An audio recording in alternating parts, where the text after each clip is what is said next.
In this video, we're going to talk about adding users to your school. We have another video that talks about how to manage your school, enrolling students in classes and courses, and assigning CFIs, and really managing all of the users at your flight school.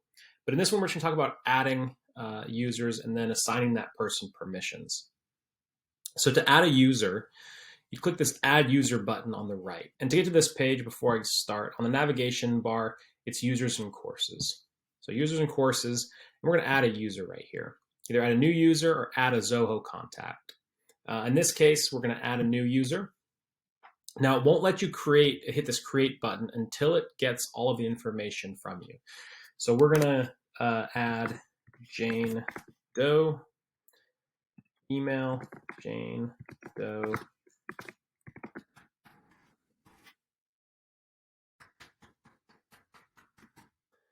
add a fake phone number, and then from the user type.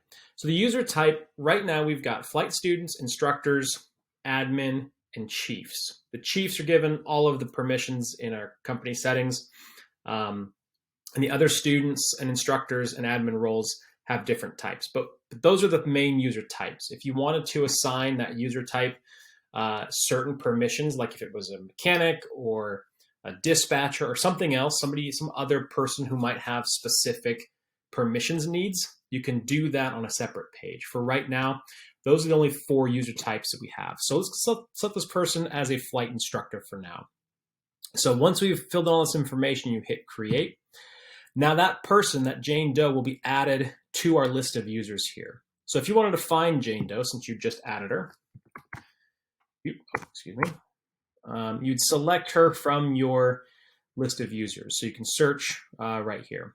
You could also select certain user types if you wanted to search by flight instructors or people enrolled in certain courses or classes. But if we just type in Jane's name, and you can assign Jane if you wanted to assign her to another instructor, to have the default instructor set for this person, you could. You can also add this person to a class or enroll this person in courses right here. So for the name right here, Jane Doe, take you to her profile. Up here, you can edit any of her information. You can upload documents. You can upload medicals, pass certificates, all of that sort of stuff. You can set unavailability. And then any currencies that might expire for this person would show up down here. So this would be the same user page as students and instructors and everyone would have access to. So if we wanted to give Jane specific permissions, we'd select our company settings.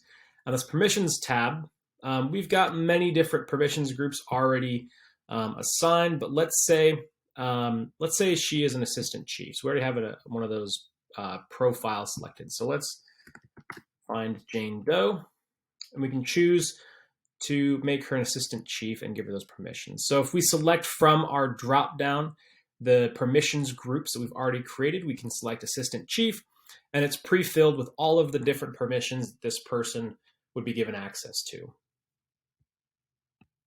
So once a person is created, all their documents have been uploaded and they've been given the specific permissions that they need to be given, then that's the last step in creating a user.